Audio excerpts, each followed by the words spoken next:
front of the Heritage House Museum and Robert Frost Cottage on Caroline Street in Key West. Frost spent 16 years in the cottage. We're going to do a quick pan of the street here. You see the street in Key West, only a block from Duval Street. This is directly across the street, little Key West cottages. And that street, I'm not sure what that's called, and then back to the front of the museum. Hi, this is Professor Michael Minassian, and I'm standing directly in front of the Robert Frost Cottage, inside the grounds of the Heritage House Museum. I'm looking out at the beautiful gardens here at the museum. Really nice foliage and orchids, a little pool, great little garden spot inside the tropical island of Key West. We won't be going inside the cottage today because it is now a rental unit. Much like part of the Savannah home of Flannery O'Connor, this cottage is now rented out and is unavailable for us to go inside. But we will be spending some time outside here in the garden and around the museum as well, talking about Robert Frost and his time in the cottage here in Key West. Okay, I'm just going to pan around this garden because it's a really remarkable looking place. You can see all the flowers, orchids that are spread out. That little cottage there with the rickshaw. Great looking spot. The brick fireplace. That building that you're seeing now is actually the Heritage House Museum. I'm going to take a few steps back so we can get the orchids and this great tree, the trees. And I'm going to pan up a little bit so you can see that veranda there on the house. And more of the garden. And now you're coming into view is the Frost Cottage. Right there. And hi, Professor Minassian again for Eye and Literature, and we are inside the Heritage House Museum. I'm here with Roberta DiPiero, the chairperson of the Robert Frost Poetry Festival. She's going to tell us a little bit about Robert Frost and the cottage and about the Poetry Festival, which we're really interested in hearing about. So what can you tell us, Roberta? Well, Robert Frost moved to Key West. He would winter here because he was sick and his wife was sick, and he would come down to Key West. And he befriended Jessie Porter, who lived in this location here at the Heritage House. She always called it the Heritage House even when she lived here.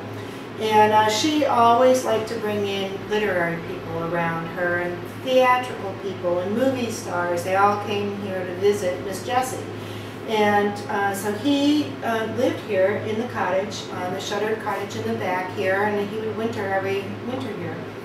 And so it was really nice. And because of that, Jessie's daughter, Jean, wanted to start a literary festival in honor of Robert Frost's place of coming to stay here in Key West. And so that's how we started the Robert Frost Poetry Festival. All right. How many years did he come here? He wintered here for 16 winters. Mm-hmm. And according to Bob McFadden, who is a Robert Frost scholar, right. What he first wintered here in December of '34 and stayed throughout, came in back and forth until 1961. And he actually stayed on Seminole Street first, at 707 Seminole Street, when he first came down here. Right. He did write one poem that was written in Key West that they can figure out that he wrote while he actually wintered here, and he wrote that in March of 1935. It was a prose poem, and it was called The Letter to the Amherst Student, and it was published in the magazine or the newspaper up at Amherst. Mm-hmm. So that is really the only poem that they think that Robert Frost actually wrote while he was here in Key West. But he also did allude to his winters here in some of his poems. Right. the first line, I guess it's called the poem The Mask, and I could be wrong on this. The first line talks about an oasis, and he often talks about the ocean swelling in some of his poems. Right. So that's what I know. Do you know if he knew or if he visited with other writers who lived in Key West at that time? He was known to have gone to a lot of times with, I think it was Thornton Wilder. Fort Wilder. Was here at the same time, and also Wallace Stevens. Wallace Stevens, right. At Yeah, the Wallace same Stevens time. had a house here also in Key West. Yeah. Right. So I believe, you know, he tells stories of him and Wallace Stevens going to dinner and stuff. Okay, well, Roberta, thanks very much. Really appreciate spending the time with us Welcome. today, and we're Thank you. excited to hear about the Robert Frost Poetry Festival, and thanks for sharing your information about the cottage also. Oh, you're It's welcome. fascinating.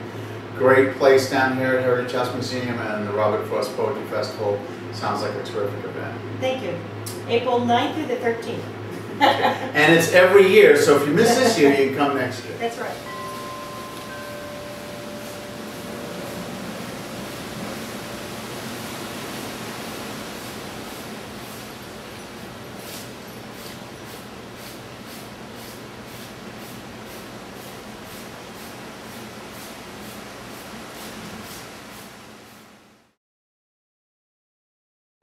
When Mr. and Mrs. Frost lived in Massachusetts, they were told by their doctors, you must winter in Florida for your health. So they gradually worked their way down to Key West. And during that initial visit, Mrs. Frost wandered over to a building that's now part of Kelly's Restaurant. She was at the Old Island Trading Post. This was owned by Jesse Porter and her good friends Pauline Hemingway and Kate Dos Passos. It was a place for women to sell their crafts to raise money for their families. Well, Mrs. Frost struck up a conversation with Jessie and really enjoyed visiting with her, so she invited Jessie to dinner that night. Prior to meeting Jesse Porter, Robert Frost had a horrible opinion of Key West. He thought Key West was a dreadful, dismal, dead, disgusting place, because the original name of Key West was Cayo-Heso, which translates to Bone Island. How can it be a nice place? Well, it is said that Jesse kept Robert Frost up all night, talking about Key West, its pirates, its history, everybody's business, you name it, she knew it. And of course her love of her island and restoration. Well, Frost was so inspired by Jessie that after she left, in 15 minutes with absolutely no corrections, he wrote a poem called The Gift Outright. He folded it up and put it away for 14 years. Oh my. Then I fast forward to January 1961. Frost was 86 years old, 4-time Pulitzer Prize winner, poet laureate, pretty well-known guy. He'd written a much longer poem for JFK's inauguration called Dedication, but the glare of the sun on the snow was just too much for his eyes to handle. So instead, he recited from memory The Gift Outright, which publicly had never been recited before. Now, I believe that unless you're related to Robert Frost or a member of the medical profession, you probably can't read this original that Frost sent Jessie back in 1959. Anybody? Okay, well, if you'll allow me, I happen to have this soon-to-be very old piece of paper that I will share with you. The Gift Outright. The land was ours before we were the land's. She was our land more than 100 years. Before we were her people, she was ours. In Massachusetts, in Virginia, but we were England's, still colonials, possessing what we still were unpossessed by what we now no more possessed. Something we were withholding made us weak, until we found out that it was ourselves. We were withholding from our land of living, and forthwith found salvation in surrender. Such as we were, we gave ourselves outright. The deed of gift was many deeds of war, to the land vaguely realizing westward, but still unstoried, artless, unenhanced, such as she was, such as she would become. Robert Frost. Now, as far as JFK knew, this was written for him. It was his inauguration. What, a re-gifted poem? On this top shelf, I have another story to share with you.